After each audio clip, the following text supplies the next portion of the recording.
segunda roda aqui, se vocês puderem trazer essas cadeiras para cá, fazer uma segunda roda aqui, aí fica duas fileiras, é melhor, né?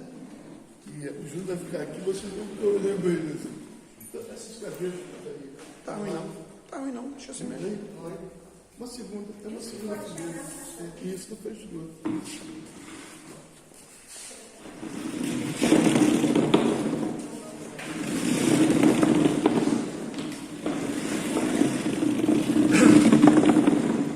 Lisa, para lá.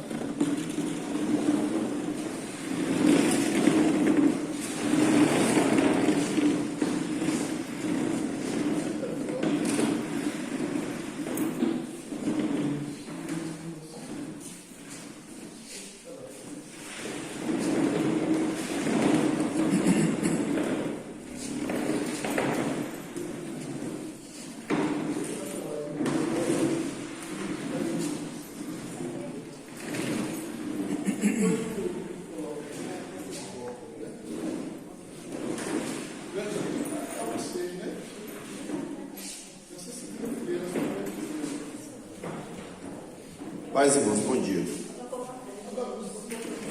Pastor, gosta de uma bagunça.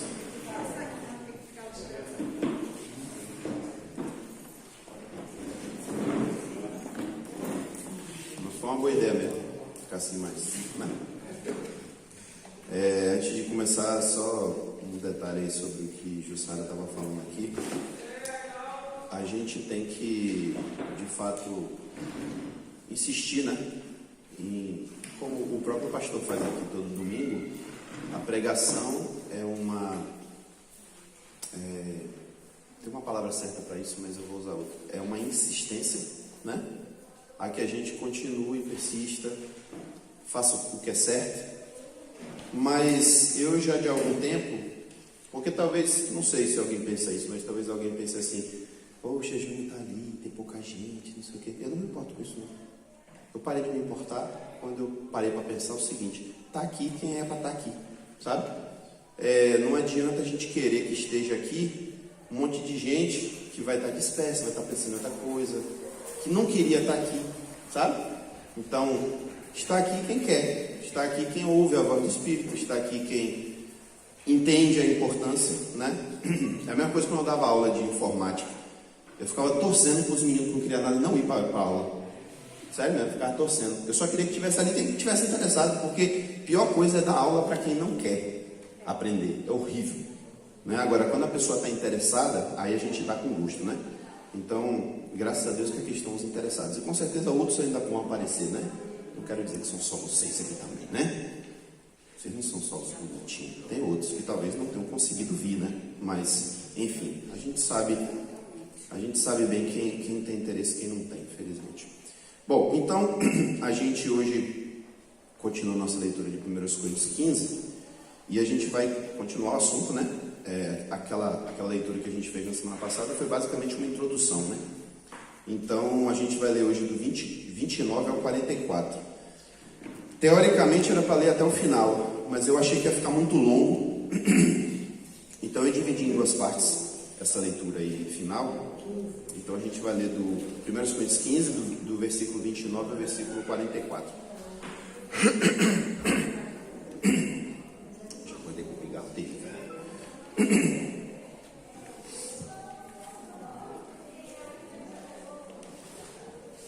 Podemos ler?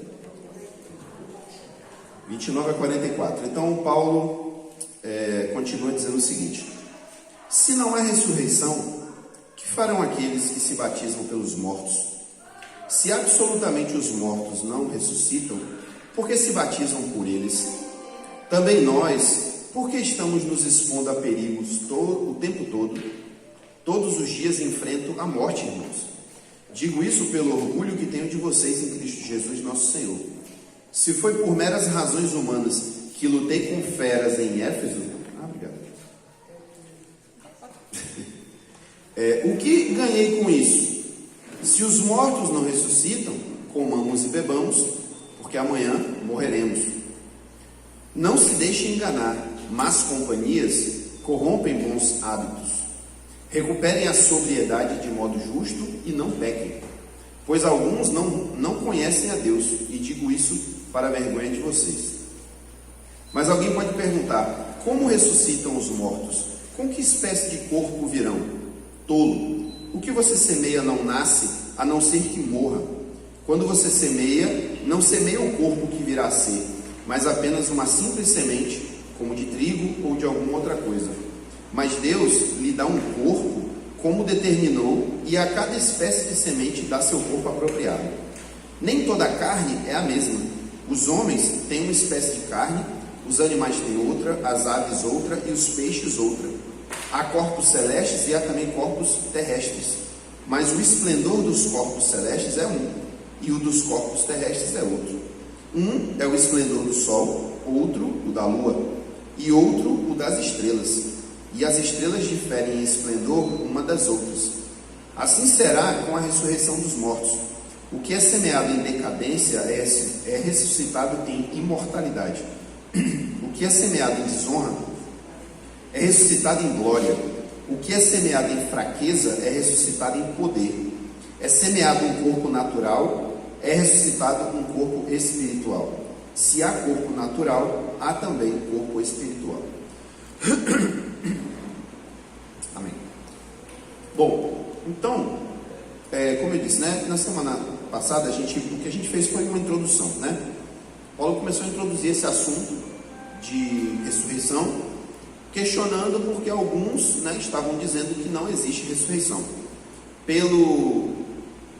Pela forma como Paulo fala, dá a entender que aqueles que estavam falando que não há ressurreição, aqueles dentro da própria igreja, né? Existia um grupo dentro da própria igreja de Corinto que dizia que ressurreição não existe. Então ele faz uma introdução, fala sobre o que foi pregado, né, a respeito do assunto, que Jesus ressuscitou, etc. E agora, isso aqui, que a gente leu do 29 até o 34, ainda é parte da introdução, né? Só que a gente fez uma separaçãozinha por causa do tempo, né? Mas aqui ele continua ainda questionando isso aí. Como é que não tem ressurreição dos mortos, né? Se não tem, então algumas coisas a gente tem que mudar. E aí, antes da gente entrar nesse negócio aí dos batismos dos mortos, que é polêmico, eu só queria lembrar vocês o seguinte: quando Paulo fala de ressurreição, entenda a ressurreição como sinônimo de vida eterna, certo? Parece óbvio, mas às vezes a gente não associa uma coisa com a outra de cara, né?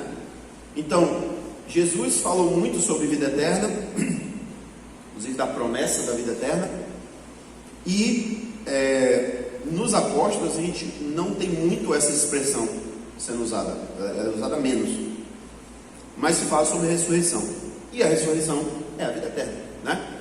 Então, quando Jesus, por exemplo, disse para que todo aquele que nele crê não pereça, mas tenha a vida eterna, ele não está falando simplesmente de uma pessoa que vai morrer e vai para o céu. A gente até discutiu um pouquinho isso na semana passada na classe, né, dos casais. Não é só isso. Quando Jesus fala de ter a vida eterna, é uma vida, porque quem está morto está morto. Todos vivem, de fato, está na Bíblia, para Deus todos vivem, mas existe uma distinção muito clara entre nós e eles, né? E quando Jesus fala de vida eterna, é uma vida, tá? Então, ressurreição é sinônimo de vida eterna. E aí ele faz esse questionamento: se não há ressurreição, o que farão aqueles que se batizam pelos mortos? E aí ele complementa: se absolutamente os mortos não ressuscitam, por que se batizam por eles? Isso causou já muito problema, né? Muita discussão, muita dúvida, porque primeiro Paulo fala de um costume que nós não temos, né? O batismo pelos mortos. Eu fui fazer uma pesquisa rápida, e por ser rápida pode estar incompleta, mas me parece que pelo menos das seitas cristãs que a gente conhece aqui no Brasil, a única que faz isso são os mormons, né? Eu não sei se tem alguma outra. Até fui procurar para ver se na Igreja Católica tinha alguma coisa parecida, mas acho que não, né? A Igreja Católica faz missa de sétimo dia, né? Faz oração pelos mortos, para que eles saiam do purgatório, aquela coisa toda. Mas batismo, eu Que eu saiba, só os mormons fazem. E a lógica deles se baseia nessa passagem, né? De pensar assim que, no caso deles especificamente, né?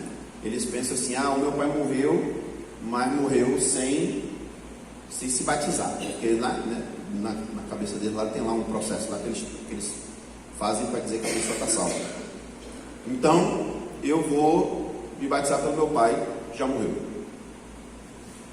Paulo, ele, nessa passagem aqui, se vocês lerem atentamente, vocês vão ver que Paulo não está refutando a ideia. Esse é que é o grande problema da coisa. Paulo não está falando como se isso aqui fosse uma heresia, como se fosse errado. O que ele está fazendo é só um questionamento. Ele está falando, olha, aqueles que se batizam por causa dos mortos, se não tem ressurreição, eles estão se batizando pelos mortos para quê?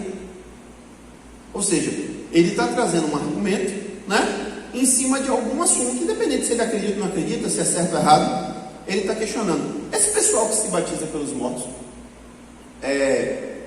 se não tem ressurreição, por que eles se batizam pelos mortos? Né? Então é um questionamento que ele faz. Pelo fato dele não refutar, né, e dizer que isso é um erro, etc, etc, alguns acham, como no caso dos mormons, que isso deve ser feito, né? E eu descobri também que um teólogo do passado, né? Que se chama teólogo, mas não lembro bem de que época esse cara mas não é da época apostólica. Ele dizia, e aí a gente não tem comprovação, né, se de fato era assim, mas ele dizia que existia um costume entre os crentes, que aí difere um pouco dos mormons, que era assim: meu pai se converteu, ou meu amigo, geralmente era familiar, né? Meu pai, meu irmão, ele creu em Jesus, mas ele não passou pelo batismo.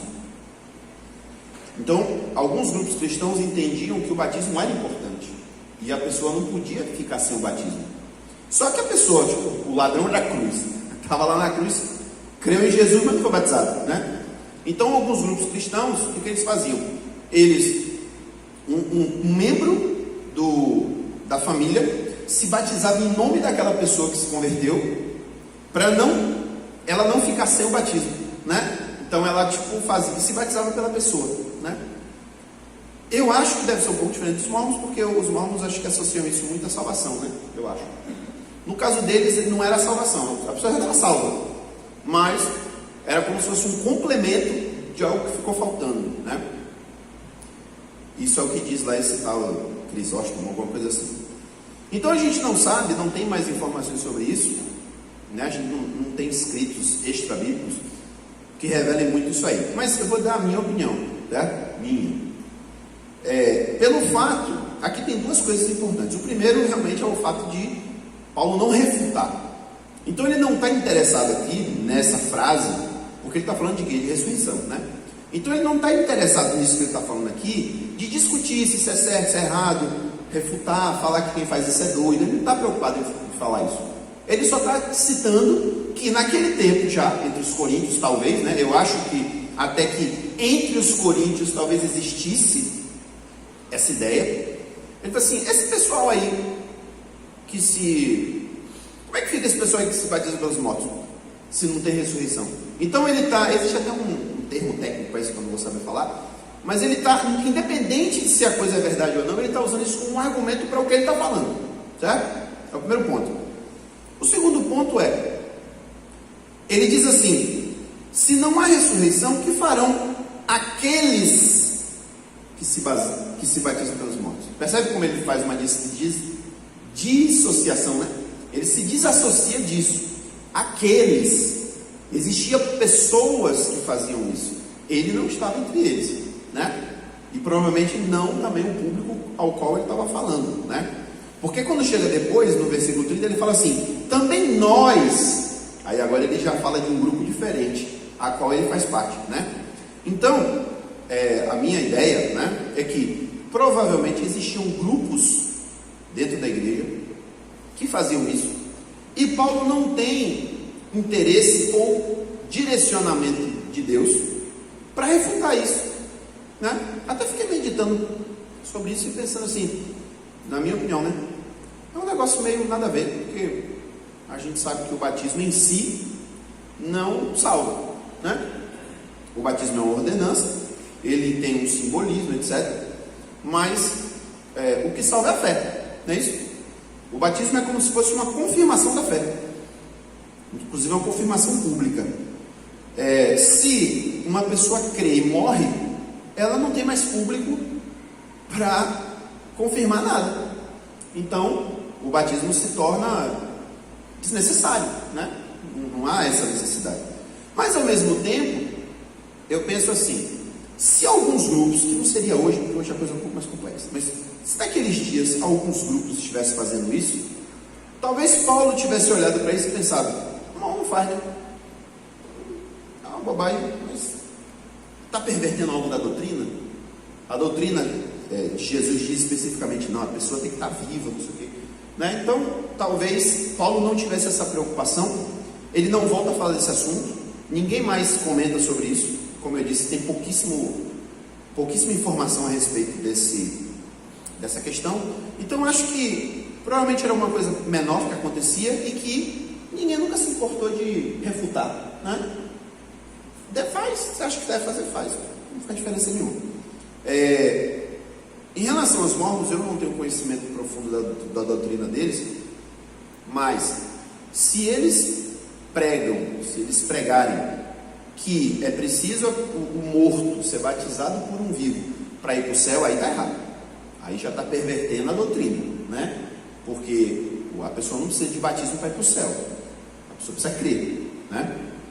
E depois eu vou até voltar a falar um pouco mais sobre essa questão da fé, mas é importante esse detalhe aí. Também tem a questão do Brasil, que ela não exige uma transformação para batizar, né? Não sei se alguém participou da igreja, é só chegar lá e eles perguntam o que é essa batizada aqui de batismo, porque eles acreditam que o batismo salva, tem que ter uma participação de salvação do batismo. Então, a Bíblia não fala isso, né? Porque até ficou a questão da linguística, da tradução, Marcos diz assim, que aquele que for batizado será salvo. Sei lá, acho que Pedro também fala alguma coisa nesse sentido. acho que é Jesus que salva, não, mas é uma confirmação, né? Isso não existia lá. Os se batizavam nas águas. Então, essas danças. Ontem eu estava conversando com uma moça, ela é da Batista na Avenida, e ela está frequentando a Adventista. Ela tinha que me rebatizar. Eles acreditam que o batismo tem também as doutrinas. Rapaz, besteira danada, não tem nada a ver, mas quem quiser ser adventista, mesmo que tenha sido batizado na igreja de direção, tem que ser novamente batizado, se vocês sabem. Tem que ser batizado por causa da doutrina deles, né? Por causa de Jesus. É a doutrina de Jesus. Lá eles batizam também por imersão, né? É imersão? É imersão. Não é nosso assunto, mas para a gente fechar esse parênteses aí, no começo da fé cristã, o batismo ele era automático, né? A pessoa se convertia automaticamente, ela era batizada. Certamente tinha talvez algumas complicações, né, eventuais, do tipo, sei lá, a pessoa está em qualquer lugar lá, em qualquer lugar, e alguém se converte e não tem água, né? Então vamos procurar uma água para batizar essa pessoa. A igreja não tinha, como a gente tem hoje, a organização de dizer, vamos batizar todas as pessoas que estavam na classe e que fizeram o curso no final do mês, né? Não era assim. A pessoa ia se batizando, ia se convertendo, ia se batizando, ia se convertendo, ia se batizando. Então, por causa disso, existia até falas como agora o pastor citou mesmo, mas eu me lembrei de uma de Pedro também, que ele fala como se fosse assim, o batismo que salva, né? Porque o batismo ele estava conectado diretamente com a confissão, né? Só crê, então ela é batizada, como na história lá do eunuco, né? Como na história de Cornélio, enfim. Então, e é interessante o seguinte, esse foi o costume inicial da igreja. Quando a quantidade de pagãos começou a crescer, porque inicialmente era só entre judeus, né? Quando a quantidade de gente que estava envolvida com outras religiões, que não tinha conhecimento dos mandamentos da lei, essas coisas todas, começaram a se converter, as próprias lideranças, eu não digo os apóstolos especificamente, não sei dizer se os apóstolos faziam isso, mas as lideranças da igreja, elas começaram a mudar esse processo. Então, já no final do primeiro século, né, supostamente João morreu no ano 90 e pouco, existe um documento já dessa época, do final do primeiro século, que institui que todos os pagãos, todas as pessoas que se convertiam, elas tinham que passar por um processo que a igreja tradicionalmente chamava de catecúmenos, né? A pessoa tinha que passar por um curso para aprender o básico, porque tinha muita gente que não sabia nem o básico, ele não sabia quem era o Deus da Bíblia, não sabia nada da história da Bíblia, nada, um pagão, um hindu, um chinês comunista, sabe? Não sabe nada. Então o cara vinha e fazia aquele curso básico para compreender, né, as coisas básicas da fé. E um detalhe interessante é que antes de ir para o batismo, ela tinha que passar por 3 sessões de exorcismo. Era obrigado. Porque se entendia e talvez tivesse tido experiência, né, de perceber que muitas dessas pessoas que estavam envolvidas com religiões pagãs, né, elas vinham possessas de demônio. Então é engraçado que algumas igrejas ainda fazem isso, né? Também. Então existiam umas sessões de exorcismo e, se não me engano, na semana que a pessoa ia se batizar, ela tinha também que fazer um período de jejum. Então eles começaram a instituir, né, algumas coisas e a gente acabou meio que pegando essa tradição, né? Então hoje a gente faz assim, né? A pessoa se converte, embora que no caso específico da Igreja Batista, que foi onde eu, né, converti e cresci, eu senti assim que não existia um direcionamento da pessoa depois que ela se convertia para se batizar. A pessoa ficava a critério da pessoa. Aí depois de muito tempo, se a pessoa passasse 1 ano, 2 anos na igreja se batizar, se alguém chegasse assim, cara, não vai se batizar não. Mas era uma coisa muito solta assim, a pessoa se convertia, pelo menos na experiência que eu tive, pode ser que outros não acontecesse isso, mas a pessoa se convertia, não existia aquela coisa assim, vamos agora entrar no grupo aqui para você aprender e tal. Ficava a critério da pessoa se ela queria ou não, né? Aí eu também acho que isso é um erro para mim. A pessoa se converteu, já tem que começar a instruir ela o que ela tem que fazer. A pessoa tem que ser instruída, não pode deixar a pessoa solta, né? Talvez seja isso, o batismo, quando é da igreja, é uma forma de ser também membro da igreja. Então, eu sempre oriento, só, você está certo que você ficar aqui, essa igreja, são várias igrejas. Não vai ter que se batizar de novo. A pessoa se converte, e aí ela procura uma igreja que ela quer ficar. Às vezes, não é ali que ela se converteu. Eu mesmo que ela se converteu, é adventista, fiquei lá, né? Batizado na Batista. Então, eu deixo a critério para que a pessoa escolha. Agora, quando demora muito para batizar, você não vai batizar. Tem que completar o processo, né? Então, aí a partir do 30, então ele agora muda o foco e fala, também nós, porque estamos nos expondo a perigos todos os dias. Acho até que esse nós não é só ele e os apóstolos, todos nós, né? Todos os crentes. Por que nós estamos nos expondo a perigos o tempo todo? Todos os dias enfrentam a morte, irmãos. Digo isso pelo orgulho que tenho de vocês, né? Da obra que foi feita entre vocês em Cristo Jesus nosso Senhor, tal. Se foi por meras razões humanas que lutei com feras em Éfeso, o que ganhei com isso? Então ele está citando inclusive a experiência que ele teve em Éfeso, que por sinal, quando a gente lê lá em Atos, nem parece que foi tão ruim assim, né? Mas ele diz aqui que foi difícil. Paulo passou ali 2 anos ensinando, inclusive Deus falou com ele, né, dizendo, olha, você vai ter liberdade aí, pode seguir, continua evangelizando, ensinando aí que vai dar tudo certo. Mas ele fala que foi difícil, né? E aí ele finaliza, se os mortos não ressuscitam, comamos e bebamos, porque amanhã morreremos, né? Eu adoro essa frase. É interessante que eu particularmente não tinha atinado para isso, já li isso várias vezes e tal, mas eu não tinha atinado que essa frase ela é bíblica. Eu achava que ela era uma espécie de um provérbio, né? Porque Paulo de vez em quando faz isso, de vez em quando ele cita um poema, um provérbio, uma coisa assim, e eu achava que isso era um provérbio, mas não é. Isso está em Isaías 22:13. E o contexto lá é interessante, que não é exatamente o mesmo de Paulo, mas o contexto é interessante porque o contexto é Deus dizendo assim: eu estou dizendo a vocês, para vocês se humilharem, para vocês vestirem roupa de saco, para vocês se arrependerem dos pecados de vocês, porque eu vou trazer destruição. E no entanto, vocês estão fazendo churrasco. Ele fala de outro jeito, mas é churrasco, né? Estão matando boi, estão não sei o que, vocês estão festejando, vocês estão, aí ele cita isso, né? Vocês estão dizendo comamos e bebamos que amanhã morreremos, né? E aí Deus fala assim: pô, vai morrer mesmo, vai morrer todo mundo. Aí Deus lasca a lenha deles, né?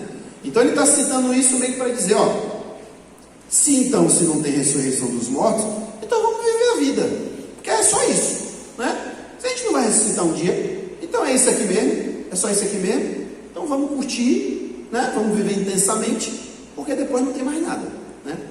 E eu quero parar aqui para já fazer um adendo, que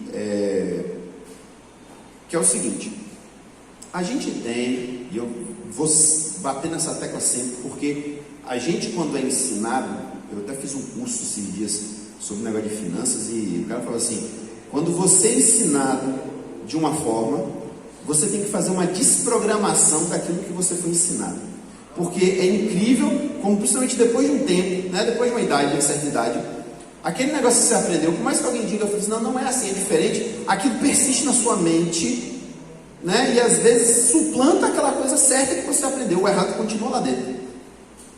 Nós fomos ensinados errado de que morreu, vai para o céu, e é isso mesmo, que a eternidade é no céu, que a vida eterna é a gente ficar lá, né, louvando a Deus o resto da vida, né, entre os anjos e tal. Irmãos, isso é falso, não é o que a Bíblia ensina.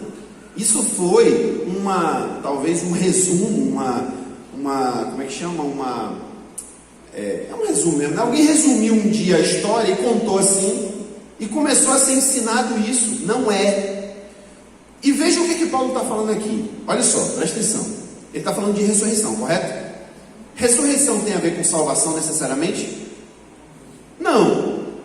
Minha mãe morreu, está salva, não tenho dúvida, ela está salva, mas ela ressuscitou? Então, pelo amor de Deus, ressurreição é uma coisa, salvação é outra, né?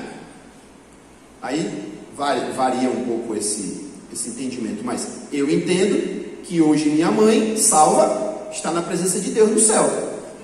Eu acredito que aquilo que, e isso é polêmico, tem gente que discorda disso, né? Mas eu acredito que quando Jesus disse para o ladrão na cruz: hoje ainda você estará comigo no paraíso, no meu reino.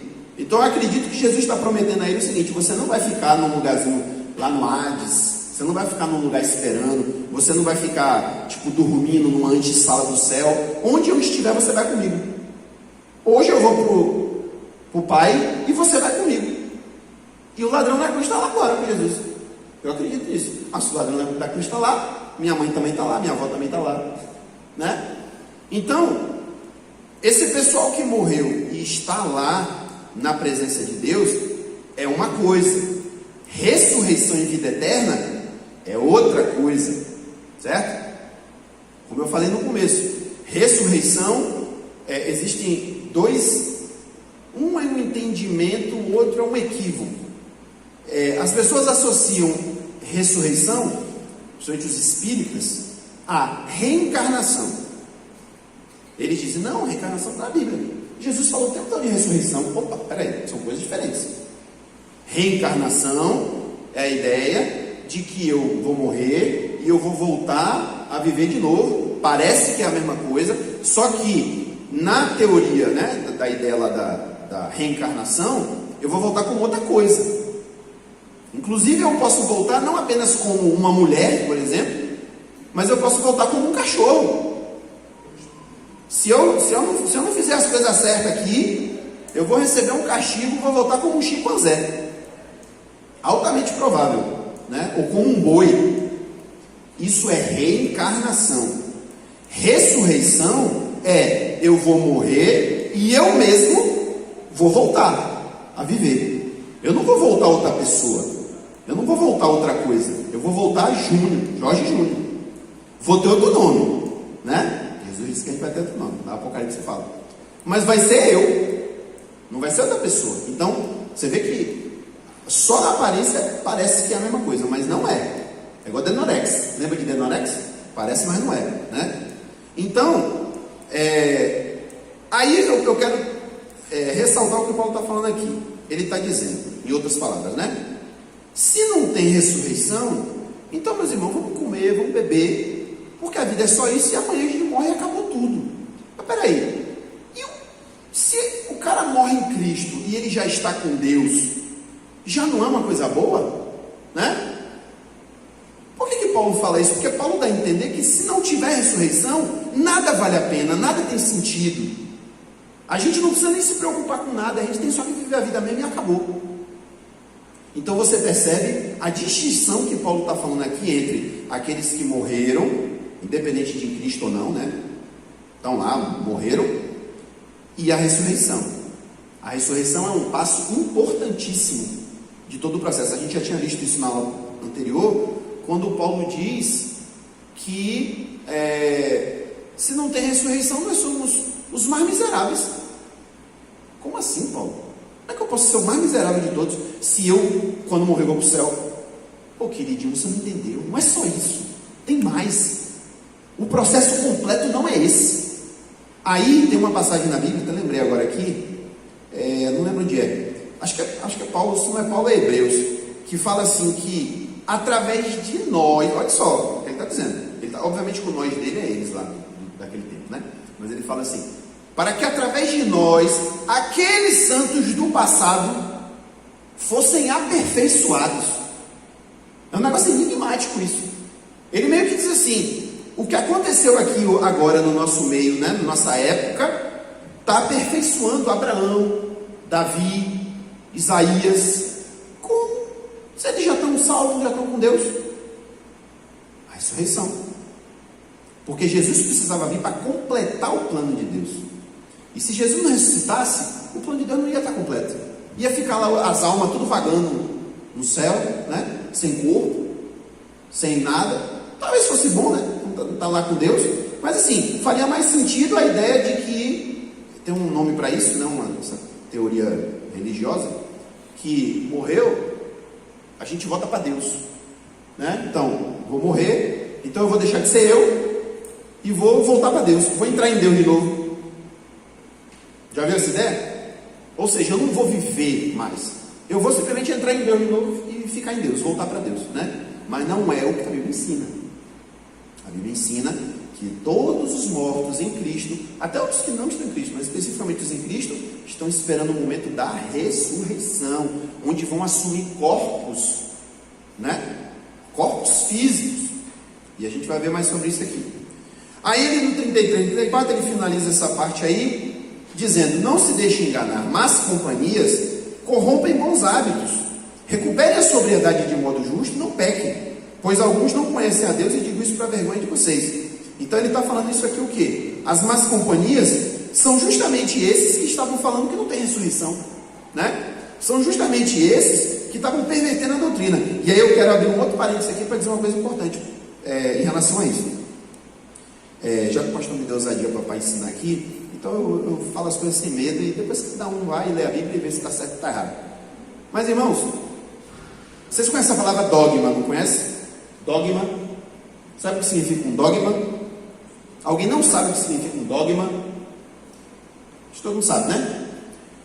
Na Igreja Católica, eles usam essa expressão para falar de algo que você não pode questionar. É um dogma. Então, por exemplo, vou botar uma coisa bem específica do católico. É um dogma católico romano de que Maria nasceu sem pecado. Ela nasceu imaculada. É um dogma inquestionável. Não dá para conversar mais sobre o assunto. Ah, mas não tem mais. É um dogma. A gente, os protestantes, os evangélicos, a gente não usa muito essa palavra, né? Mas nós também temos dogmas. Por mais que a gente seja um pouquinho mais flexível em algumas coisas do que, por exemplo, o católico, mas existem dogmas sim. Deus é um só. Isso é um dogma. Ah não, eu acho que na verdade são 3 deuses. Então, meu irmão, você não é cristão. Cai fora. Ah, eu não creio que Jesus é Deus.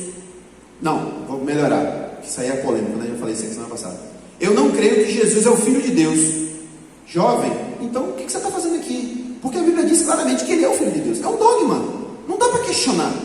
Então tem coisas que são inquestionáveis da fé, que estão muito claras na Bíblia.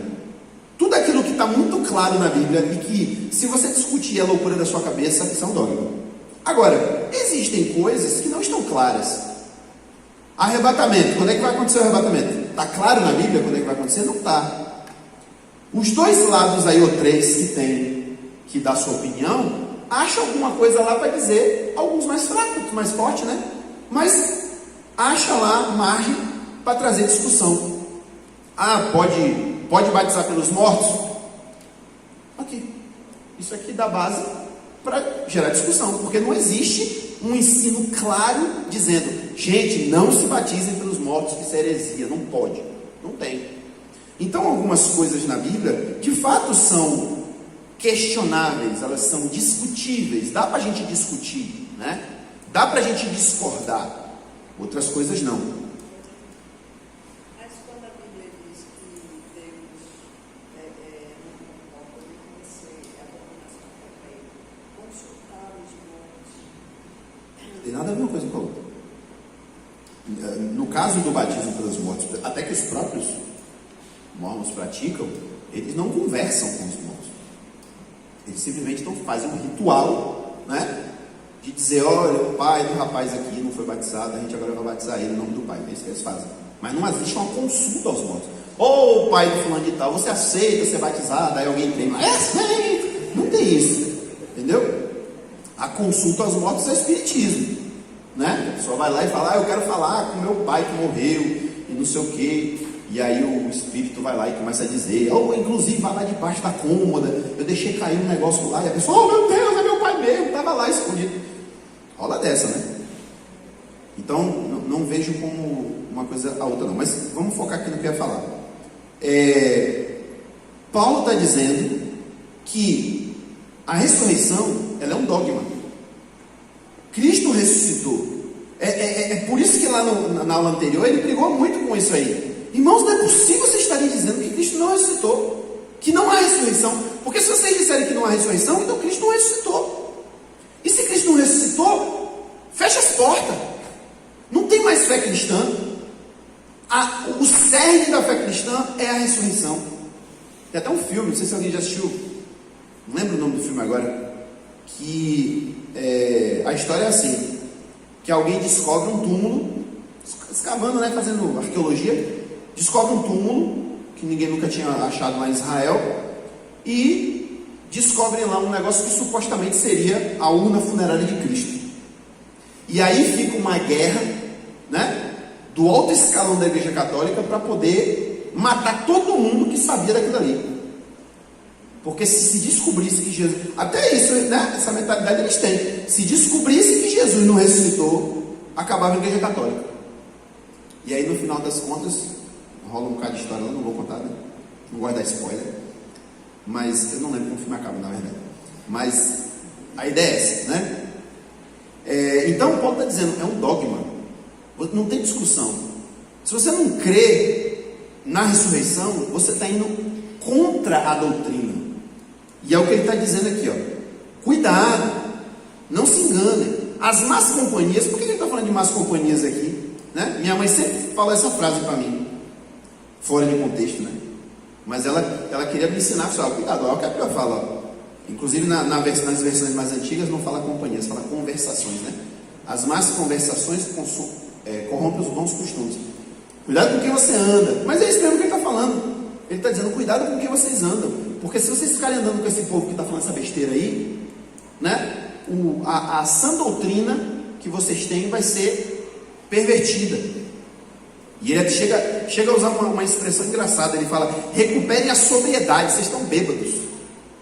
Sai da cachaça, acorda, né? Viva de modo justo, não peque. Ele está associando isso a pecado até. Porque alguns não conhecem a Deus. E digo isso para a vergonha de vocês. Meu irmão, toda igreja tem gente que não conhece a Deus. Amém? Igual pastor. Misericórdia, né? Mas isso é fato. É fato. Em todo lugar. Tá, eu vou corrigir minha frase. Não quer dizer que em toda igreja tem descrente. Mas toda igreja é passível de ter, né? Pessoas que não conhecem a Deus. E até corrigindo aqui, não é descrente necessariamente. A frase que ele usa é no sentido de pessoas que não têm conhecimento de Deus, né? São pessoas que falam de Deus, mas são pessoas que na verdade não conhecem a Deus. E a gente sabe que na Bíblia tem uma particularidade muito interessante, e que às vezes as traduções, né, não dão essa dimensão para a gente, mas conhecer na Bíblia, ela tem alguns sentidos, inclusive de conhecimento, por exemplo, eu vou estudar matemática, então eu adquiro conhecimento da matemática, né? Mas também ela tem a ver com relação sexual. Então, principalmente no Antigo Testamento tem muito isso. Então, não sei quem a conheceu. Pronto. José não conheceu Maria. Isso está lá, literalmente está escrito assim: José não conheceu Maria até que ela deu à luz. Mas como não conheceu? Não estava... Uns ignorantes vai falar isso, né? Mas o conhecer ali é de revelar a nudez dela, é de ter relações sexuais com ela. E, associado também a isso, conhecer tem a ver com intimidade, né? Então, tem gente que a gente conhece, tem gente mesmo aí na rua que eu passo, olha, minha mente dá uma coisa aquela pessoa, e depois eu conheci vista, porque eu pegava ônibus e a pessoa todo dia estava no mesmo ônibus, mas eu não sei o nome, não sei onde mora, não sei quem é. Eu conheço só de ver, né? Diferente de uma pessoa que eu conheço porque eu vou na casa, eu sei os problemas dela, ela assiste o jogo do Brasil junto. É totalmente diferente. É esse conhecimento que a Bíblia está falando, né? Então ele está dizendo que existem algumas pessoas que não têm relacionamento com Deus dentro da igreja. Isso é espantoso para a gente? Não, é assim mesmo. E a gente tem inclusive que, puxando até a sardinha do que a Sara falou, né? É por isso que tem gente que não se interessa, não se importa, tá? Porque estão aqui por estar. Elas na verdade ainda não passaram por um processo de transformação, né? E isso levanta até uma questão, pastor: o que a gente vai fazer com esse povo, né? Esse pessoal tem que ser evangelizado também. Dentro da igreja precisa ter evangelismo também. Não é só lá fora, não. Aqui tem um bocado de gente que precisa se converter. E eu não estou falando brincando, porque a gente fala muito brincando, não é isso? Falando, precisa se converter, olha aí, isso aqui. Não, tem gente que precisa se converter de verdade, que ainda não nasceu de novo e está aqui dentro congregando, cantando louvor, dando dízimo, mas não se converteu. Se morreu, hoje vai para o inferno. Felizmente, né? Mas é um fato. Bom, vamos entrar no assunto agora. Aí a gente dá um tiro e finaliza. Versículo 35. Então ele volta, agora ele vai começar a falar de fato sobre a questão da ressurreição. Então ele diz: mas alguém pode perguntar. Alguém quem? Quem é que vai fazer uma pergunta besta dessa, né? É justamente esse povo que não conhece a Deus. Vê que as coisas estão tudo ligadas? É justamente esse povo que não conhece a Deus. É esse pessoal que está questionando dogma, né? Como essa pergunta aqui poderia muito bem estar na boca de um saduceu, conversando com Jesus. Sim, quer dizer que tem ressurreição? Tá bom. Como é que vai ser então? Quem é que vai casar com a mulher? Teve uns 10 que casou com ela, morreu tudo. Quem é que vai casar com ela na ressurreição? Aí a resposta de Paulo é semelhante: ô tolo, ô abestado, presta atenção aqui. Com que espécie de corpo virão? Então ele responde: o que você semeia não nasce, a não ser que morra. Quando você semeia, não semeia o corpo que virá a ser. Você não semeia uma alface. Você não semeia... Alface tem semente? Não, né? Esquece. Vamos falar de fruta. Alface tem semente? Tem, também. Não, é isso, mas ele está falando de semente, né? Vamos pensar em fruta, né? Você não semeia a maçã, você não semeia o abacate, né? mas apenas uma simples semente, como de trigo ou de alguma outra coisa. Então o que ele está dizendo é, como é que funciona no mundo que Deus criou? Você pega a semente, que é um negocinho, né? Pegando até o exemplo de Jesus, semente de mostarda, desse tamanho assim, uma bolinha, parecendo aquelas bilhazinhas de ferro. Você joga aquilo na terra, depois vira outra coisa, né? Então é o que ele está dizendo, Deus lhe dá um corpo a essas coisas, como determinou, e a cada espécie de semente dá seu corpo apropriado. Então ele começa o argumento dele dizendo, da mesma forma que a semente é de um jeito e o fruto da semente é de outro, a ressurreição vai ser assim, em relação ao corpo, né? Então ele vai dizer aqui no versículo 38, que a cada espécie de semente dá seu corpo apropriado. Essa palavra corpo aqui, até para também ficar mais claro para a gente, é óbvio que Paulo não está falando, ele não está usando uma linguagem científica aqui, né? Então corpo aqui, literalmente é carne. Só que carne não é só picanha, músculo, tá? No sentido da expressão, carne significa eu quero falar corpo, mas eu quero usar outra palavra. Vamos usar corpo mesmo. A forma física. Pronto. É a forma material. Carne, literalmente, é a forma material das coisas, tá? Então, por isso que ele está fazendo comparações totalmente, pra gente até parece que é meio que absurdo. Ele está falando de gente, ele está falando de bicho, ele está falando de vegetais, depois ele vai falar de planeta, de estrelas, né? Óbvio que não são a mesma coisa, mas ele está dizendo, a aparência física de cada uma dessas coisas é diferente. Deus deu uma aparência visual, né, diferente para cada um. Então ele vai dizer isso no 39. Nem toda carne, ou nem toda manifestação física das coisas é a mesma. Os homens têm uma espécie de carne, os animais têm outra, as aves têm outra, os peixes têm outra, né? Isso aqui a gente pode comprovar claramente, né? Se for pegar, eu nunca comi gente, mas se você for pegar, né, uma carne de gente, comparar com a carne de porco, uma carne de galinha e uma carne de salmão, né? É tudo mais ou menos feito do mesmo material, né? Mas é diferente, realmente é. Até que salmão cru é uma delícia. Galinha crua não me chama para comer. Salmão cru é uma delícia. Também não me chama para comer carne de gente. Não quero. Então são totalmente diferentes, né? Versículo 40. Há corpos celestes e há também corpos terrestres. Então ele falando agora é o quê? Existem as coisas que a gente vê aqui, mas existem as coisas também que a gente vê lá no céu. O esplendor dos corpos celestes é um, e o dos corpos terrestres é outro. Todo mundo sabe o que é uma estrela, né? É difícil essa, né? A diferença entre uma estrela e um planeta. Planeta é como, nem todo planeta é igual, né? Mas a Terra tem o quê? Tem água, tem a terra mesmo, né? Pedra, etc., rochas. O Sol, gente, é feito de gás. Não tem água lá, não tem nada palpável, né? A coisa mais palpável que tem no Sol é o tal do plasma, que é como se fosse aquela lava que sai de dentro do vulcão. É mais ou menos o que tem lá na superfície do Sol. O resto tudo é gás pegando fogo, um combustível. Por isso que ela pisca, por isso que ela brilha, por isso que ela emite calor, né? Planeta não emite calor, pelo menos não calor que vale a pena mensurar, né?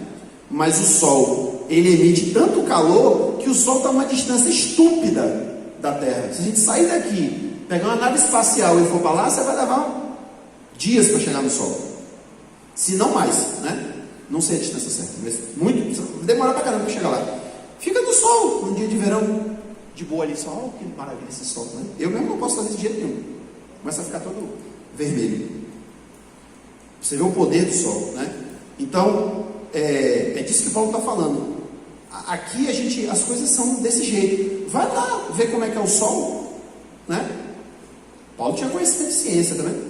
Um é o esplendor do sol, outro é da lua, o outro das estrelas, e as estrelas diferem em esplendor umas das outras. Isso a gente aprende na escola, né? O Sol é uma estrela de quinta grandeza, não é isso? Significa dizer que existe uma estrela, pelo menos uma, mas tem várias, que é 5 vezes maior do que o Sol. Se ela existisse no nosso sistema solar, não ia ter nada aqui. Não ia ter vida, a gente morria, né? Então, isso inclusive é interessante a gente falar sobre isso aqui também, porque observe que tudo isso que Paulo está falando aqui é conhecimento científico, né? Não é conhecimento bíblico. A Bíblia ensina que existe estrelas que diferem umas das outras? Não, né? E por que eu estou falando isso? Porque tem gente que acha que ciência é coisa do diabo, né? Tem gente que acha que a gente não deve nem procurar saber nada de ciência, que isso é coisa do diabo, é coisa de... Gente, ciência é literalmente acúmulo de conhecimento. Isso significa ciência, acúmulo de conhecimento. Então, se eu vejo lá um bicho no meu quintal e poxa, eu nunca vi esse bicho interessante, vou tirar uma foto aqui, vou pesquisar no Google. Ontem eu tentei fazer isso, inclusive, com uns bichinhos que estavam lá que eu não sabia o que era. Descobri que a abelha preta, não sabia que existia abelha preta. Não sabia. Fiquei até preocupado, porque está cheio. Aí eu tiro foto do bicho. Aí o Google não acha nada. Não tem? Eu vou tirar outra foto mais focada. Aí eu tiro, não tem. Não é possível. Aí eu vou procurar uma menina, uma amiga de Tayara. Isso eu estou contando uma história que não existe, tá? Estou inventando. Mas tem mesmo uma menina que é entomóloga, sei lá. Ela entende de inseto. Sim, rapaz, tirou uma foto de um bicho aqui que eu não sei que bicho é ela. Rapaz, não conheço também não. Aí pronto, aí vamos mandar para uma pessoa, bam. O cara, rapaz, descobriu-se um novo tipo de inseto. Não conhecemos esse inseto. Isso é o quê? Ciência, acúmulo de conhecimento. A ciência só fica ruim quando ela começa a querer entrar no campo da religião. Quer dizer o quê? O homem veio provavelmente o homem veio do macaco. Qual é a prova? Não tem prova, mas é uma teoria muito boa. Entendeu? A gente tem assim, indícios maravilhosos de que isso é verdade. Tá, mas tem prova? Não é ciência. É teoria. Sabe? Aconteceu o Big Bang e tal. Você tem prova do Big Bang? Não, a gente tem indícios, né? Indícios, certo? Mas teve um bocado de gente aí que tinha indício que era culpado de um crime e quando chegou no final das contas descobriu que não era o cara. Plantaram para ele, etc. Então, assim, indício não é fato científico. É por isso que a gente às vezes briga com a ciência, né? Mas aquilo que está bem documentado, né? Tá lá, acabou. Desculpa se alguém pensa diferente. Gente, terra não é plana, pelo amor de Deus. Existem provas, não é indícios, não é teoria. Prova de que a terra é redonda, acabou. E detalhe, tem um amigo meu que ficou me enchendo o saco com esse assunto, velho, me mandando. Eu falei assim, velho, sério mesmo, eu tenho tanta coisa pra me preocupar, bicho. O que vai mudar na minha vida se a terra for plana? Ele não me respondeu. Mas é porque estão mentindo pra gente. Tô nem aí, velho. Se tu disser assim, a terra plana vai provar que Deus existe. Pior que tem gente que fala isso, né? Vai provar que a Bíblia está certa. Mentira, a Bíblia não fala que a terra é plana. Então assim, não tem nada a ver, mas está provado, então acabou. A terra não é redonda, ela é oval, né? Na verdade, né? Ela tem um pouquinho oval. Enfim, 42. Então, Paulo vai falar: assim será com a ressurreição dos mortos. Assim como a gente tem uma vida hoje, nós somos a semente, né? Da parábola aqui de Paulo. Nós vamos ser semeados, nós vamos entrar na terra, vamos morrer. E o que vai vir depois não é igual ao que era antes, né? E isso é importante porque eu falei agora há pouco tempo, né? Sobre a questão da diferença entre ressurreição e reencarnação, né? Na reencarnação, a pessoa volta, vamos dizer que a pessoa deu sorte, né? Foi muito boa na vida e ela voltou como gente, tá? Então, eu morri, voltei como uma mulher linda, né? Vou fazer o maior sucesso na vida, vou ser modelo internacional. Eu nasci muito linda, mas nasci gente. Só que eu nasci com um corpo físico. Meu corpo continua a ser o mesmo corpo, né? De ser humano. E eu vou morrer de novo. E esse é o problema aí do karma, né? Porque você vai morrer, reencarnar, Vai viver, vai morrer, vai reencarnar, vai reviver, morrer. Você vai reencarnar quantas vezes o universo até você chegar no ponto que o universo, né, seja lá que diabo for o universo, vai dizer: não, agora esta alma está aperfeiçoada, então ela agora não vai mais reencarnar, agora ela vai virar um espírito de luz, né? O que a ressurreição bíblica diz? A ressurreição bíblica diz: morre uma vez só, e quando ressuscitar, vai ressuscitar num corpo físico. Aí a coisa complica, porque diz: mas não é o mesmo corpo de antes, não é o mesmo corpo material, decadente e mortal, vai ser um corpo imortal. E aí a mente começa a dar uma bugada, aí a gente desiste de estudar, né? Geralmente é assim, porque o negócio complica mesmo. Aí Paulo vai destrinchar isso, ele vai dizer: olha, o que é? Ele está falando do corpo, tá? O corpo humano. Eu vou até mudar aqui. O corpo é semeado em decadência e será ressuscitado em imortalidade. Essa decadência aqui é a mesma palavra, né, no grego, é a mesma palavra que Jesus usou lá para dizer: para que não pereça. O que é traduzido lá como perecer tem a ver com essa palavra aqui, decair, né? Igual uma fruta que você deixa lá em cima lá da pia 3 dias, quando você vai ver de novo ela está escura, está estragada, já começou a dar bicho. É isso, é essa a palavra, né? Nosso corpo é decadente, a gente sabe disso. Eu acordei hoje com uma dor nas costas terrível, né? Estou usando óculos porque Márcia me amaldiçoou, disse que com 42 anos eu não ia enxergar mais bem, e foi batata assim. Eu fiz aniversário, uma semana depois estava cego já, então tem que ficar usando óculos. Enfim, se eu não me consertar, não deixar de ser sedentarista, daqui para os meus 60 eu vou estar usando bengala com dificuldade de andar. Nosso corpo é esse, decadente, né? E Paulo diz: essa decadência vai ser convertida em imortalidade. Não vai ter mais morte, né, para essa carne. E um detalhe interessante disso é o seguinte: no momento da ressurreição lá do fim dos tempos, a morte ainda não terá sido vencida. Porque a gente leu isso, a gente já leu. Qual é na próxima? Que a morte... Não, a gente não leu ainda não. Paulo vai dizer assim: a morte é o último inimigo a ser vencido. A gente já leu isso na semana passada. A morte é o último inimigo a ser vencido. Então, mesmo depois que a gente ressuscitar em corpos espirituais, a morte não terá poder sobre esse corpo que a gente vai assumir, né? 43. O que é semeado em desonra é ressuscitado em glória. E essa glória aí, é interessante essa palavra que Paulo fala, porque lembra que no final da leitura passada, Paulo termina dizendo assim: para que Deus seja tudo em todos. Lembra disso?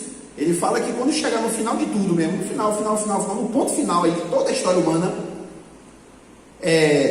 Jesus vai entregar o reino a Deus, e aí ele diz: para que Deus seja tudo em todos. Quando Paulo fala aqui sobre o nosso corpo ser hoje um corpo de desonra, mas depois na ressurreição ele ser um corpo de glória, é porque nós vamos ter essa questão aí de Deus ser tudo em nós. A glória de Deus estará em nós, de uma forma que ela não está hoje, né? Então, nosso corpo será um corpo, por isso que até existe essa expressão, um corpo glorificado. A gente usa essa expressão, né? O novo corpo espiritual é o corpo glorificado. E depois ele fala também: o que é semeado em fraqueza é ressuscitado em poder.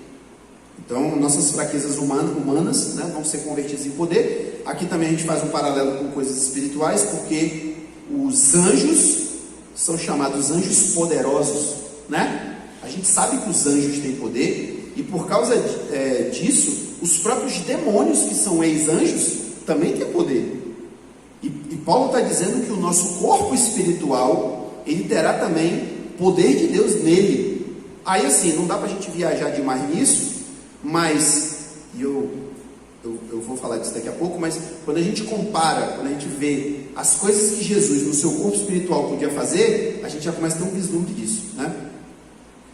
Versículo 44: é semeado um corpo natural, é ressuscitado um corpo espiritual, porque se há corpo natural, há também um corpo espiritual. E aí, eu queria ler aqui rapidinho com vocês, Lucas 24, deixa eu abrir aqui, é um complemento a isso que está sendo dito aí.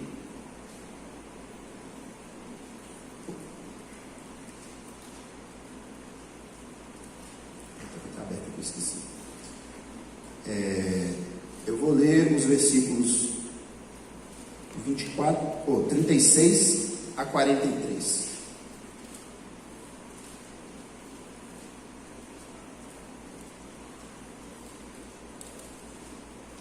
É, 26? Não, desculpa, acho que eu botei errado aqui, deu uma de pastor Jorge. 36, eu falei 36, né? Não deu de pastor Jorge, eu escrevi certo, eu falei errado. Isso aqui é depois da estrada de Emaús, né? Os discípulos estão lá caminhando, papapá, aquela história toda, Jesus aparece, começa a conversar com eles, não conhecem Jesus e tal. Aí quando Jesus se revela no partir do pão, o que acontece? Também, mas com Jesus. Jesus some. Jesus estava ali andando com eles o tempo todo. Eles viram Jesus, começaram com Jesus, se bobear, deram uma trombadinha em Jesus. Chegou lá na casa, insistiram para Jesus entrar. Jesus entrou. Vamos comer, vamos. Aí começaram a comer. Jesus pega o pão. Na hora que Jesus pega o pão e parte, eles reconhecem: meu Deus, é Jesus. Aí Jesus, some, desaparece da frente deles. Aí eles voltam correndo para Jerusalém, já de noite, né? Voltam correndo para Jerusalém, e o versículo 33 diz assim: ali em Jerusalém encontraram os 11, que Judas já tinha ido embora. Encontraram os 11 e os que estavam com eles reunidos. Tinha mais gente. E aí eles começam a dizer: Jesus ressuscitou, a gente viu ele e tal. Aí começa o 36. Enquanto falavam sobre isso, o próprio Jesus apresentou-se entre eles. Jesus entrou por alguma porta aí? Alguma janela? Telhado? Não. Jesus simplesmente apareceu. Do mesmo jeito que ele sumiu lá, ele apareceu aqui. Jesus apresentou-se entre eles e lhes disse: paz seja com vocês. Eles ficaram assustados e com medo, pensando que estavam vendo um espírito. Se fosse eu e você, esquece tudo que você sabe sobre Jesus hoje, toda a doutrina, tudo.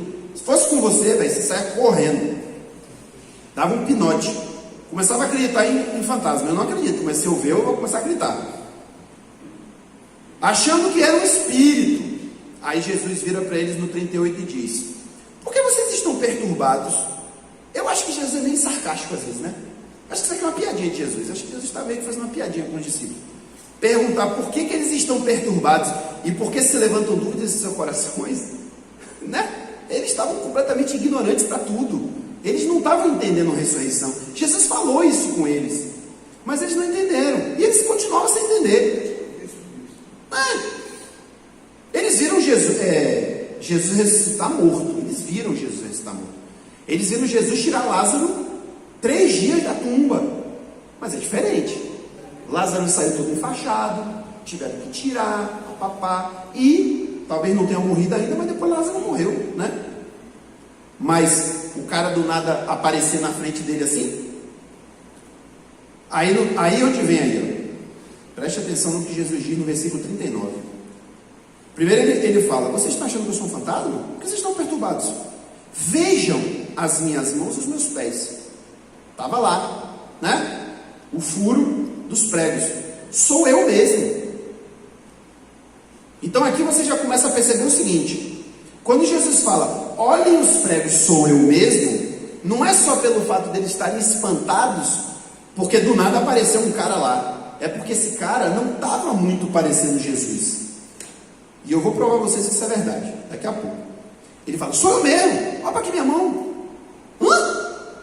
Aí depois ele fala: me toquem, me apalpem e vejam. Um espírito não tem carne nem ossos, como vocês estão vendo que eu tenho. Aí continua: tendo dito isso, mostrou-lhe as mãos e os pés. E por não crerem ainda, tão cheios estavam de alegria e de espanto, ele lhes perguntou: vocês têm algo aqui para comer? Isso já era mesmo no fim do dia, né? Lembra que ele já ia jantar lá com os discípulos de Emaús, né? Deram-lhe um pedaço de peixe assado e ele o comeu na presença deles. Então ele comeu para provar que ele não era um fantasma, né? Aí veja só, os judeus, eles acreditavam em fantasma. Eles achavam que fantasma existia. Tanto é que quando Jesus vai andando sobre o mar, né? Eles começam a se desesperar. Quando eu imagino a cena, eu dou risada. Eu fico imaginando aqueles 12 caras correndo dentro do barco. O fantasma, tudo desesperado, né? Jesus: calma, bestarado, sou eu. E pelo fato deles estarem vendo aquela aparição na frente deles, a primeira coisa que vem à mente é um fantasma. Só pode. O fantasma de Jesus voltou para assombrar a gente, né? Mas ele fala: me toquem. Aí é onde entra aqui o detalhe interessante. Porque se o corpo espiritual fosse apenas um corpo visível, mas não palpável, poderia ser, não podia? Tipo, já assistiu Star Wars, Guerra das Estrelas? Né? Quando o Jedi lá, ele morre, aí do nada ele aparece lá, né? O outro cara lá. Aí ele aparece assim, até numa imagem meio transparente assim, mas o cara começa a conversar com ele, não sei o quê, tipo como se estivesse ali presente, né? Podia ser assim, né? Jesus podia estar aparecendo ali com um corpo espiritual, literalmente espiritual, ou seja, não tem coisa física. Como Deus é espírito e Deus não tem aparência física, né? Jesus podia estar aparecendo daquela forma, mas ele prova que não é verdade isso, que não é assim, quando ele diz: apalpem, me peguem em mim, veja aqui se eu tenho carne. E aí, velho, é que a mente dá uma bugada, porque você pensa assim: Jesus está ali diante deles, eles estão apalpando Jesus, do jeito que eu estou apalpando o meu braço aqui, estão sentindo, estão pegando aqui no ossinho do braço. Pô, velho, o negócio é duro mesmo, ó. Rapaz, exatamente do jeito que eu estou aqui, né? Vai ser um corpo espiritual. A diferença é que é um corpo espiritual. Sabe isso? A diferença é que não é mais um corpo mortal, não é mais um corpo meramente composto de átomos e carbono e seja lá o que for que tem no corpo, né? Já vai ser um corpo diferente, porque aí a gente começa a viajar um pouquinho aqui. Ressuscitado precisa comer? Não tem uma passagem bíblica que diz que nunca mais terão fome, nunca mais terão sede, né? Ressuscitado precisa dormir? Deus dorme, os anjos dormem. Jesus disse que ia ser igual aos anjos. Não dorme. Então já é um corpo diferentão. Eu acho que não devia ter umbigo, não devia ter... Isso é viagem na minha cabeça, né? Mas o que eu quero dizer é, irmãos, o mesmo corpo, e aí Paulo vai falar sobre isso depois também, mas eu já quero adiantar isso. O mesmo corpo que Jesus teve na sua ressurreição é a promessa que Deus nos faz da nossa ressurreição. Quando a gente ressuscitar, não vai ser aquele espírito que foi para o céu, não. Vai ser eu de novo, assumindo um corpo palpável, um corpo visível. A diferença é que eu vou atravessar a parede. A diferença é que eu vou poder sumir e desaparecer, né? E aí eu fico viajando umas coisas assim, né? Tipo no milênio. Estou lá no milênio, vivendo com Jesus e tal. Aí vem Jesus ou qualquer outra pessoa e fala assim: eu vou ter um nome novo lá, eu não sei qual é o nome que eu quero, mas eu vou ter um nome novo. Vou inventar um nome qualquer aqui. Caleb. Caleb é um nome feio pra caramba.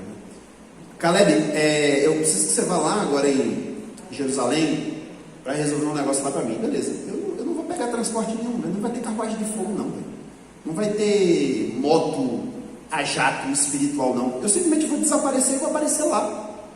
Jesus podia fazer isso, né? Teletransporte, né? Se o Espírito Santo teletransportou Filipe né? De um lugar para o outro, veja lá um corpo espiritual, né? E aí eu queria só ler mais uma e a gente encerra, que é a passagem de João 21:12, que também é muito interessante.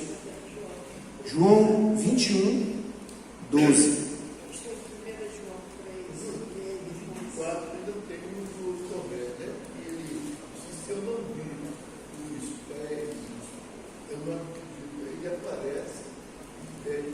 Toca aqui. O que eu quero complementar aqui é o seguinte: é que quando Jesus diz, sou eu mesmo, parece só que ele está dizendo, não sou um fantasma. Não, ele está dizendo isso porque provavelmente a aparência dele mudou. E isso é confirmado aqui nessa passagem de João 21, e eu vou resumir aqui a história, mas vocês já conhecem. Os discípulos estão lá, alguns discípulos, não todos, mas alguns estão lá pescando. Aí Jesus aparece na praia, de longe, né? E aí, conseguiram alguma coisa aí? Os caras que nada, foi uma porcaria, a gente tentando e todo não conseguiu. Aí, joga para a direita aqui, ó, tal. Aí, não lembro se a passagem fala isso, mas eles provavelmente pensaram, vai ver que ele está vendo alguma coisa que a gente não está vendo, né? De lá da praia. Aí jogaram. Na hora que jogaram, pegaram uma quantidade absurda de peixes. Na mesma hora, Pedro, é o Senhor. Aí, cara, eita, é Jesus. Aí ele se joga na água. Se joga na água, vai, e quando o resto dos discípulos chega na praia, já está Jesus com Pedro na beira de uma fogueirinha assando peixe. Beleza. Aí Jesus fala, traga algum dos peixes que acabaram de pescar para a gente botar aqui na churrasqueira. Aí, olha o que diz o versículo 12. Diz assim, Jesus lhes disse, venham comer. Nenhum dos discípulos tinha coragem de lhe perguntar, quem és tu? Pois sabiam que era o Senhor. Parece contraditório, né? Isso aqui. Se eles sabiam que era o Senhor, por que ele está dizendo que eles precisavam de coragem para perguntar quem era aquela pessoa?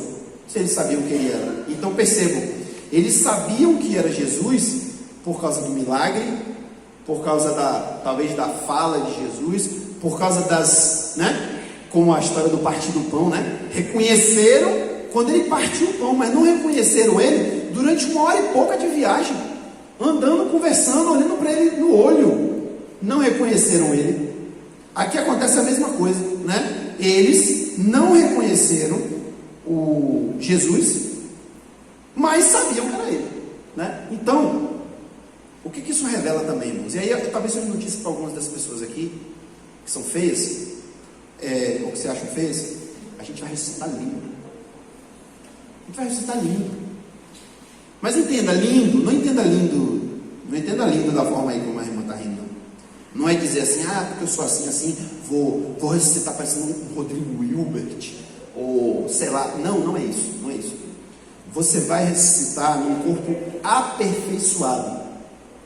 No caso de Jesus, a minha ideia, né, que a minha mente viaja, é que Jesus era um cara como outro qualquer ali, né? Ele era como outro qualquer. Jesus só tinha 30 e poucos anos, mas gente, aquele povo daquela época era muito mais sofrido do que a gente hoje. Então, eu não teria nenhum problema em entender que o rosto de Jesus era um rosto marcado, mesmo só com 30 e poucos anos. Jesus já era cheio de ruga, sabe por quê? Vivia no sol. O sol do Mediterrâneo não é brincadeira para ninguém não, né? A pele dele já não era branca. Jesus não era branco, você sabe que Jesus não era branquelo, né? Mas a pele já era mais escura do que o normal, porque tinha que ficar debaixo do sol, né? Barbudo, que a maioria dos homens usava barba, né? Então eu acho que quando Jesus aparece para os discípulos, aparece uma versão melhorada daquele mesmo corpo que ele tinha. Não é que Jesus virou outra coisa. Jesus não, o cabelo, Jesus tinha o cabelo ondulado, agora ele está com o cabelo liso, né? Jesus tinha o cabelo castanho, agora ele está com o cabelo louro, né? O cabelo de Jesus era castanho, agora o olho dele é azul. Isso é preconceito, viu? Pare com isso.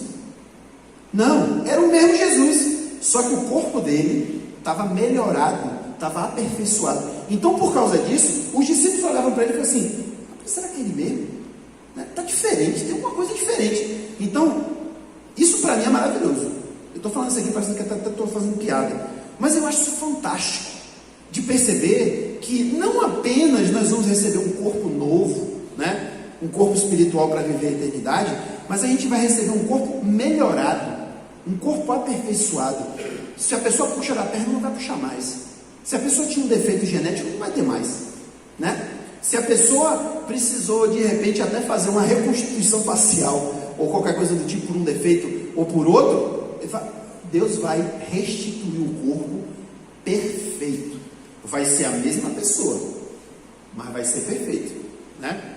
E quando a gente for falar mais da ressurreição, a gente vai entrar mais nesses detalhes aí sobre essa vida eterna que Deus garante a gente. Mas tu vai ter cabelo, gente, pelo amor de Deus, vai ter cabelo, não tenho dúvidas.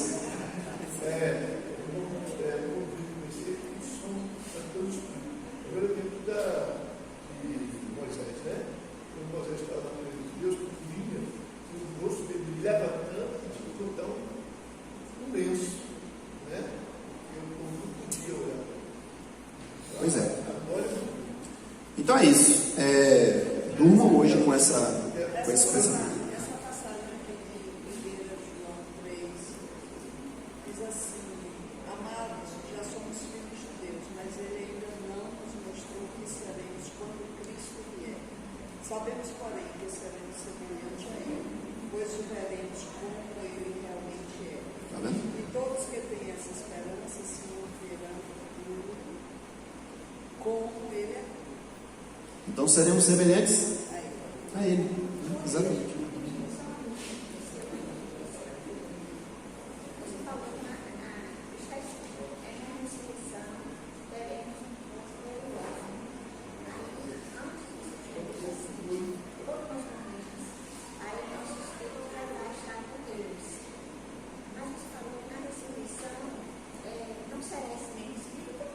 Será o mesmo Espírito. É porque assim, isso aí já é uma conjectura, né? A gente não tem isso muito claro na Bíblia não, mas a Bíblia usa 3 expressões, Paulo principalmente, usa 3 palavras para falar sobre o que é o ser humano, né? Ele fala de corpo, alma e espírito. Existe aí gente que acha, até o negócio de dicotomia, né? Que acha que é só corpo e alma, mas o Paulo usa essas 3 expressões: corpo, alma e espírito. O corpo a gente sabe o que é, né? O espírito a gente não sabe o que é, mas a gente sabe que tem, que inclusive esse espírito, acho que vocês já sabem disso, que a mesma palavra para espírito e para vento é a mesma palavra no grego. Se não me engano, acho que até no hebraico também. A mesma palavrinha que é usada para vento é usada para espírito. Por quê? Porque quando Deus dá ao homem a vida, ele faz o quê? Então, o vento que sai da boca de Deus, entre aspas, não tem boca, mas o vento que sai da boca de Deus é o espírito que entra no homem e ele se torna alma vivente. Agora, a palavra que no grego é usada para alma, sabe qual é? Psique. Diz aí uma palavra que você conhece que tem essa expressão psique. Psicologia. Por que psicologia? O que é psicologia? Não, aí é muito crentense. Psicologia é o estudo da mente. Psicologia é o estudo da mente. Então perceba que quando ele fala de corpo, alma e espírito, ele está falando do corpo físico, da mente e dessa parte imaterial que é o espírito. O lance da mente é muito interessante porque a ciência, ela não consegue estudar o espírito, mas ela consegue estudar a alma. E o que os próprios cientistas estão descobrindo? Que a alma, a mente, apesar de existir uma parte física da mente, ou seja, existem os neurônios, existe o impulso elétrico, né? Outro dia mesmo vi um negócio que uma piadinha, né? Piadinha até científica demais, mostrando o que é a felicidade. Aí o cara mostrando assim, os cientistas mapearam no cérebro, não é nem mapearam, eles filmaram, eles conseguiram ver o que acontece quando a pessoa vê uma coisa que deixa ela feliz. Sabe o que acontece? uma partículazinha lá de alguma coisa química, ela sai de um lugar, ela sobe e vai parar em outro lugar. Aí os caras ficam brincando, aí a felicidade é isso. A felicidade é uma partícula no seu cérebro que sai de um lugar e vai para o outro, e que faz você feliz. Essa é a parte física.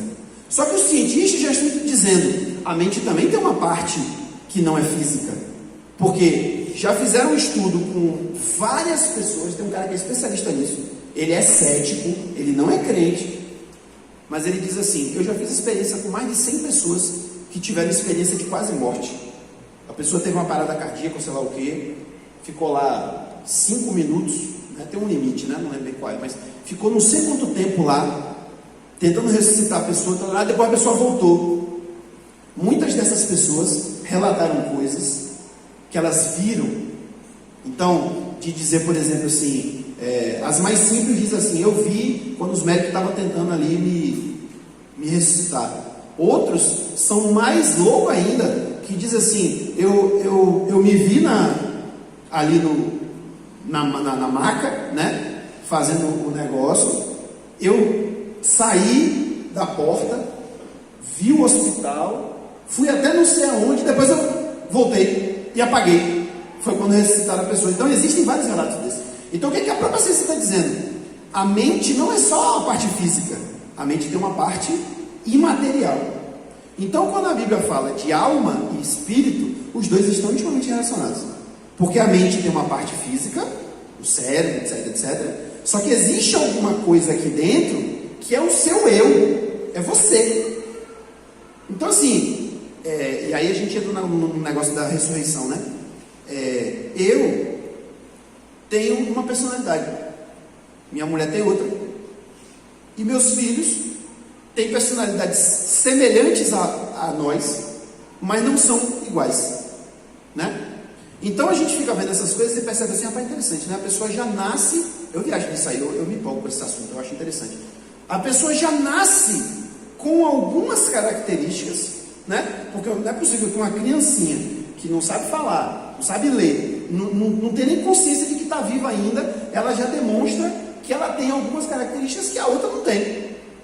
O meu filho tinha uma característica, a minha filha tem outra. Já de um ano de idade, de meio ano de idade. Você já percebe que tem uma característica ali. Ou seja, o ambiente ainda não deu tempo de produzir nada nela, né? Mas é óbvio que o ambiente também influencia, né? Uma criança, por exemplo, bem amada, bem cuidada, bem instruída, vai ser de um jeito. Uma criança maltratada, uma criança indesejada, etc., vai ser de outro jeito, né? Mas o que eu quero dizer é da alma. Então, o nosso espírito e a nossa alma, quando a gente morre, obviamente é isso que vai para Deus. Quando a gente assume corpos novos, quem é que vai habitar o corpo? O mesmo espírito.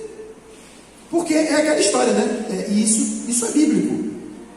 O corpo é uma roupa que a gente veste. Porque nós não somos isso, né? Nós somos o que está aqui dentro. O que está aqui dentro vai, mas em determinado momento vai voltar. Aí alguém pode questionar, e aí não é tolo, né? Vai questionar, poxa, mas por que Deus então não faz tudo espiritual, né? Tipo assim, morreu, foi para lá. Então assim, depois Deus destrói tudo, destrói o mundo, destrói o universo, destrói tudo, e a gente fica só lá, no paraíso, vivendo lá com Deus, já bastaria, né? Mas assim, aí entra a escolha de Deus. Deus escolheu assim. Não tem resposta para isso. É porque Deus quis assim. E quando você pensa no que Deus quis lá no Éden, você entende o porquê que Ele vai fazer dessa forma, né? Não dá para explicar por que Ele quis o Éden, mas dá para explicar por que Ele quer que de novo a terra seja habitada. Por que a Nova Jerusalém vai descer nessa terra? Isso não é coisa de testemunho de Jeová, não. Isso é coisa do Apocalipse. Vai ler lá, tá? Dito isso, a Nova Jerusalém vai descer. Não seremos nós que vamos morar com Deus. Está dito lá. É Deus que vai morar com a gente. O mundo espiritual e o mundo material vão se fundir, vai ser uma coisa só. Mas a vida que vai ter aqui vai ser aquela vida que Deus queria no Éden. Vai ter mato, vai ter fruta, vai ter bicho, vai ter céu, vai ter rio, vai ter tudo. Vai ser o Éden de novo. Deus vai restaurar aquele plano original dele, né? Agora, não vai ter mais morte, não vai ter mais pecado, o Satanás e os anjos dele vão estar tudo no inferno, eternamente lá trancafiados, né? Então é por aí. Amém. Vamos fechar, que senão a gente não sai daqui hoje. Amém? Deus não tem boca, não. Deus não tem boca, Deus não tem olho, Deus não tem... Vem, pastor. Deus não tem nariz, Deus não tem mão, Deus não tem pé.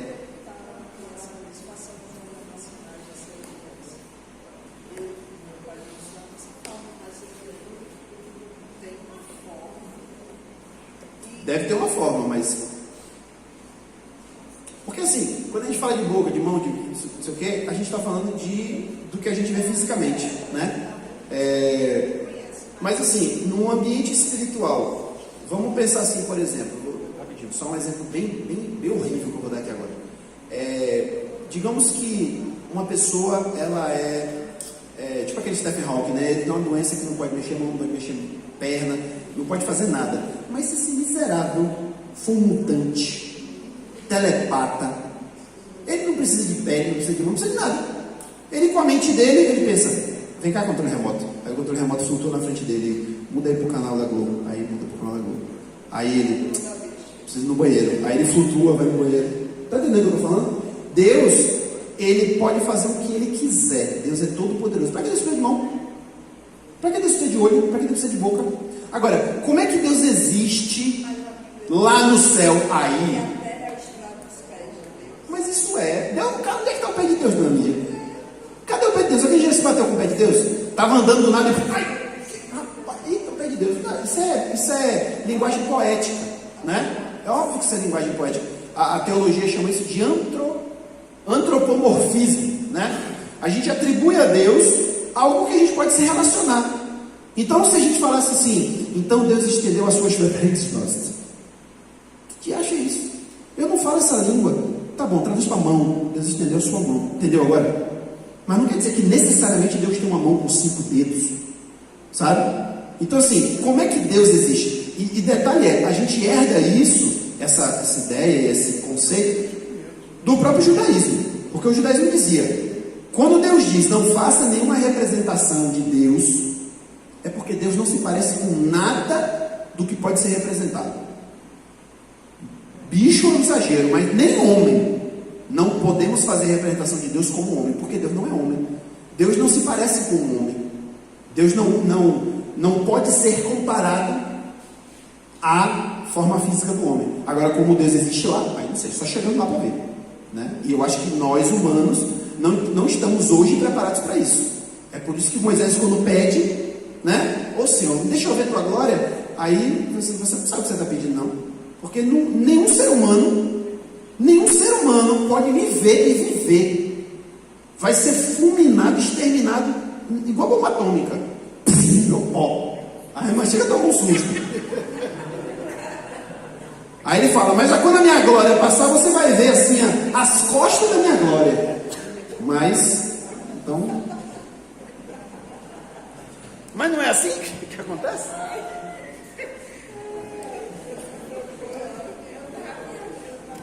Nós somos muito